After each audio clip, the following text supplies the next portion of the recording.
Hey guys, welcome back. Today I thought we would do the basic ambitious card routine.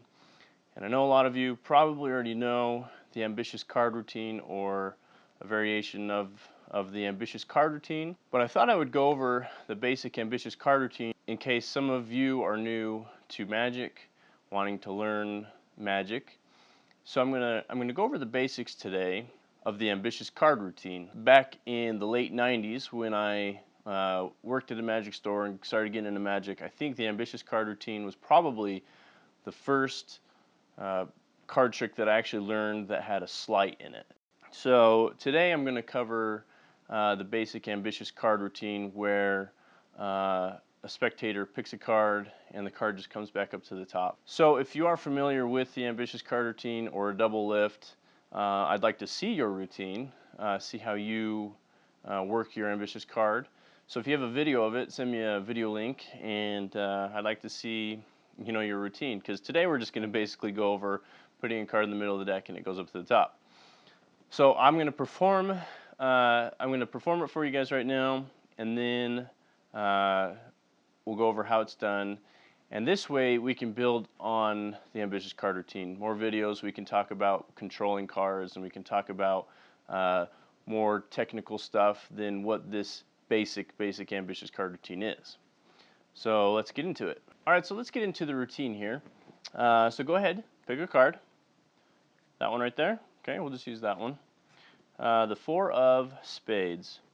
Okay, so now what I'll do is I'll usually cut over so they can put their card right there in the middle. So go ahead and put your card right there.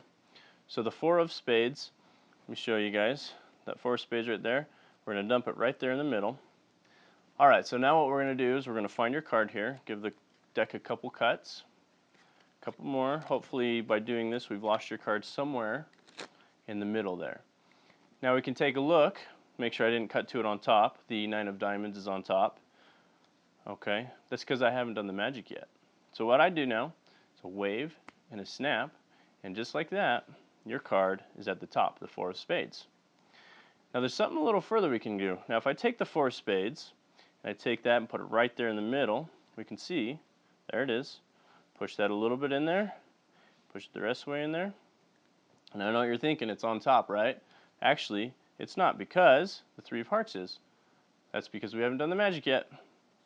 So if we take the three of hearts, wave and snap, the three of hearts disappears. Just like that, the four of spades is on top. Alright, so let's get into the explanation there. Like I said, if you are not new to the ambitious card routine, you already know how this is done. So if you have a routine, I'd love to see it. If you've filmed your routine and it's here on YouTube, send me a video link. I'd love to see your routine of the ambitious card. This was very basic. But for those of you who don't know how the ambitious card is done, I'm going to show you now. It's one of the first sleights, of course, that I learned, and the first real magic trick, with cards that I actually learned back in the late 90s when I started getting into Magic. So how this is done is it's with a double lift. What the double lift is that you're going to show the top card, like on top here I have the four of hearts, but instead of showing the top card, a double lift will actually show the second to top card, which is the four of spades. I got a pink deck here. Let's use something a little more, okay, the 10 of diamonds. So we have the four of hearts on top and the 10 of diamonds below that. So the double lift, if I was to show them the top card, I would do that, the four of hearts. But let's say the four of hearts was their chosen card, and I don't want them to know that it's on top yet. A double lift, I'm just going to do the double lift and show that under it is the 10 of diamonds. Now how this is done, you can see there, how this is done is I'm using my thumb. Now where my thumb is, in between where the joint is and the tip of the thumb, I'm going to apply pressure behind the deck, and I'm going to lift one card up with that, and also going to take my thumb and push down on the next card and lift it up, and then I'm going to let them drop and become basically one card, but there's two cards there. But I'm doing this tipped back like this, so they can't see that I'm doing that. Now this will take a little bit of practice if you don't have a double lift yet, and you want to do it to where you can look at them, so you look at them so they're looking at you in the eyes, and you can do your double lift right there. and show them the 10 of diamonds. Look at them again, do your double lift, and be able to flip it back over. Now this take a little bit of practice because sometimes you can get 3 cards and you're showing 3 cards and you don't know maybe that you did 3 cards, so then when you go back you're doing 2 cards. You'll accidentally flip over, leaving face-up cards there. So it does take a little bit of practice to get this so you can not have to look down at your deck as you're doing it, so you can look them in the eye and do your double lift. This way it doesn't show that you're trying to concentrate and do something there. So like I said, with your thumb, you're going to pull right somewhere in the middle of that joint and the tip of your thumb. You pull up 1 card, and then you'll pull up a 2nd card and let that 1st card drop. So to do that, I just kind of move a little bit so that card can slide down on top of the other one. Now after you do that, I just get a little pinky break. I don't necessarily put my pinky under the cards there. I just kind of leave it there, pushing the pinky so there's a little gap between there. And then after that, after I get my double lift, I can go down and grab the 2 cards. Now here's another thing with the double lift is as you're first getting into the double lift, you can do your double lift and pull it over and push the card and hold on to your 2 cards until it's all the way down on top of the deck. When you get more used to it, you can just let them drop on top of the deck there. This will take a little bit of practice too, because sometimes if you're about to drop them, you may do that and they slide like that. So once you get used to it, you can just drop them instead of pushing it over. But if you want to make sure that you don't show 2 cards as you're getting into this, you can slide it and push it down like that, where you're actually touching it to the top of the deck to make sure both cards flip over. So that's a double lift. So where does this come into the routine? Okay, so you have them pick a card. So let's say they pick that one, the 10 of spades. Now as I'm doing this, as they're looking at the 10 of spades and showing everyone what the card is, I cut half over as if I'm going to have them put their card right there on top there. And as I'm doing this, I take my left hand here, and if you do this the opposite, just mirror it. So I take my left hand here and I pry down the bottom card of my right hand packet. This is the packet I pulled up off the top there. So now I have 1 card there that kind of has a break with my thumb. And what I'm going to do with this card is when they put their 10 of spades, back in the middle, as I'm flipping this over to put the 10 of spades down there in the middle, I put this card right on top, right here on top of that one. So now we have the 9 of diamonds, I just put that on top, and then their card, the 10 of spades. So this will help me do my double lift when I do that, and I show that I put the other cards right on top there, but I'm actually keeping a little break. Now in future videos, we'll get into where you don't need a break and how to control cards to the top or bottom, wherever you need them. But in this one, simple basic routine, I just keep a break there between the top card and their card. Or it's actually in the middle right now, but it's that card I put on top and then their card right there, the 10 of spades.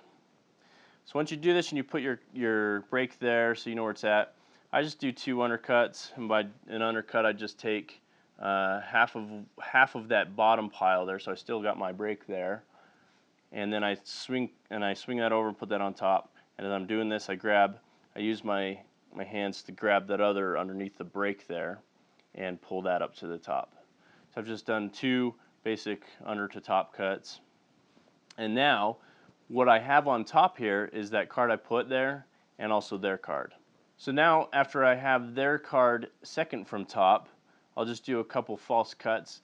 Here's the false cut you can do, but I wouldn't recommend doing this as their hawk eyes are on your hands. It's something as you're casually talking to them. You can swing cut some over, and instead of putting that on top there to actually finish the cut, just put it back right under there. So all I did there was a false cut, swing it over, put it back under. Do you see that? Swing cut some over, and instead of completing the actual cut, just put it right there underneath, so it's a false cut. I'll do this as I'm talking to them, so it kind of looks like I'm doing something with the cards. And then if you know a couple other false cuts, we'll go over some in future videos. If not, you can actually just do the 2 swing cuts or the 2 undercuts, getting the card up to the top here. And don't worry about any false cuts there. Just say, well, maybe your card's on top now. Flip it over and it's not. You say we've cut to the 9 of diamonds, so your card's not on top. But is it on bottom? Oh no, okay. So it must be lost in the deck. But I haven't done the magic yet. You know, do magic, whatever you want to do, riffle, wave, snap, and then you'll do your double lift and show that their card now is on top. The 10 of spades. So now your card's on top. We can go a little farther. So after you've done the 10 of spades, showing them the 10 of spades there, you say, okay, flip it. Now we can go a little farther. We're going to take your 10 of spades. So now they've just seen you flip the top card, their 10 of spades, over. Once you flip that, sorry, let me do that double lift. Okay. So let me do this real quick. You did the magic. Now your card, the 10 of spades, is on top. Okay. So the 10 of spades, what we can do now, so immediately after I've done that, I go into the next part immediately. What we can do now is take that 10 of spades, so they think this is the 10 of spades, and put it somewhere in the middle. So you can see that it's in the middle there. As I push it in there, it gets lost in the middle. Now is it on top? Now I do a double lift here again. No, it's not. The 6 of hearts is on top. And then as you're doing your double lift, you can look them in the eye if you've practiced it a couple times. So, you know, well, let's make sure it's not just on top already. So it's the 6 of hearts. That's not your card, is it? Well, no. So let's do our magic, and then we can see that it actually jumps right to the top. So it's just done with double lifts. That's how it's done. Very basic, ambitious card routine. You can do so much more with this. I just wanted to lay the foundations of the ambitious card routine so we can do more things like crimps. We'll be able to control the card up to the top or bottom wherever you need it. Just basic so we can get into this for those of you who don't know the ambitious card routine yet. But if you do know, like I said, I'd love to see it. I love the ambitious card routines. There's so many routines out there you can do with it. Anyways, in future videos, we'll get into more things you can do with the ambitious card routine. If you like this video, give me a thumbs up. If you don't like it, give me a thumbs up anyways. Comment, subscribe if you haven't. Go comment on that giveaway video of what deck you would like to win. We still got that giveaway until August 13th going on. We'll have more videos. We're going to keep doing this. This is fun. Hopefully soon I can get out and do some magic just to some random people. I got some cool stuff I'd like to do. Anyways, let me know what you guys are thinking. Thanks for stopping by today and watching the video. I'll see you guys on the next video on White Arts Magic. See ya.